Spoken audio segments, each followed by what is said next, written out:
If we have debts to pay off, should we first pay them before giving in sadaqah?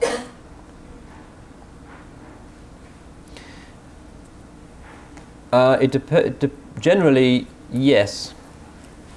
Because the hadith says that the dain, the debt, is one of the things that does accompany us into the grave, that is not readily forgiven on the Yawm al-Qiyamah, and it's a disqualification even from performing the religious obligation of Hajj.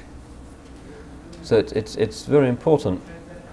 But paying back a debt, because it's a virtuous restoring of somebody's haqq, rights, can be done with the intention, the partial intention of sadaqah, because you are helping somebody out financially, and a broad definition of sadaqah would encompass that.